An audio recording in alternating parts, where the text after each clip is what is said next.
একটা বিবাহিত মেয়েকে কখনো অন্য কোনো ছেলে মন থেকে ভালোবাসে না। এটার বাস্তব প্রমাণ আমি। আমার নাম সোহা, তার নাম সৌরভ। আমি ম্যারিড আর সেও ম্যারিড। সে হিন্দু ছেলে আর আমি মুসলিম। আমাদের ফার্স্ট পরিচয় হয়েছিল হসপিটালে। আমার আম্মুকে মেয়ে ডক্টরের কাছে নিয়ে গিয়েছিলাম। তখন ফার্স্টে তার সাথে দেখা হয়। সে ডক্টর। সে আমার দিকে বারবার তাকাচ্ছিল, আমার সাথে কথা বলতে চাচ্ছিল, বাট আমি বলিনি। আম্মু সেই ডক্টরের নাম্বারটা নিয়ে এসেছিল যেন পরের বার আসলে কল দিয়ে আসতে পারি। আম্মুকে নিয়ে বাসায় চলে আসি। তারপর আমি আমার শ্বশুরবাড়িতে চলে যাই। 15 দিন পরে আবার আম্মু ডক্টরের কাছে যাবে। তখন আমাকে মা বলল যে ওনাকে কল দিয়ে বলো যে কালকে আসবে নাকি। তারপর আমি তাকে কল দিই। তখন থেকেই তার সাথে টুকটাক কথা শুরু হয়। সে নাকি 2-3 দিন ওয়েট করছে আমার জন্য। সে ভেবেছে আমি হয়তো তাকে কল দিব। সারা রাত কথা হয় ওই দিন। পরের দিন হসপিটালে যাই। আমাদের অনেক হেল্পও করে। তার সাথে অনেক ভালো একটা টাইম যায়।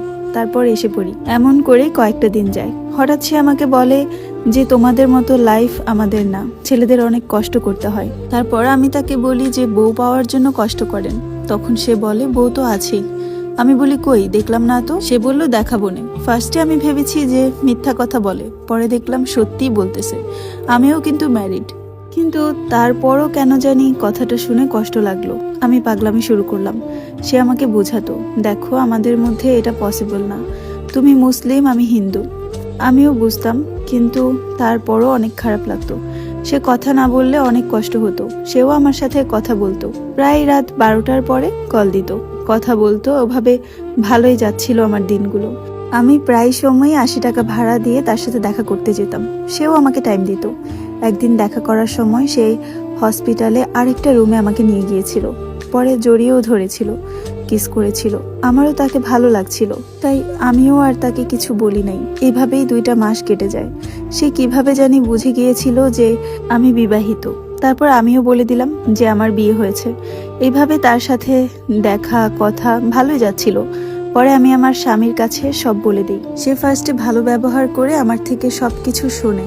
আমাদের একসাথে পিকও দেখাই আমি আমার স্বামীকে। আমার স্বামী প্রবাসী, সে এগুলা শুনে অনেক ঝামেলা করে। তারপর আমার বাবা মাকে ফোন দিয়ে বাসায় আনে রাত 12টার সময়। তারা অনেক অপমান হয়ে যায় আর আমাকে বলে যায় আমাদের কোনো মেয়ে নেই। এদিকে আমিও তার সাথে কথা বলতে পারি না। আমার মোবাইলটাও আমার শাশুড়ি নিয়ে গিয়েছিল।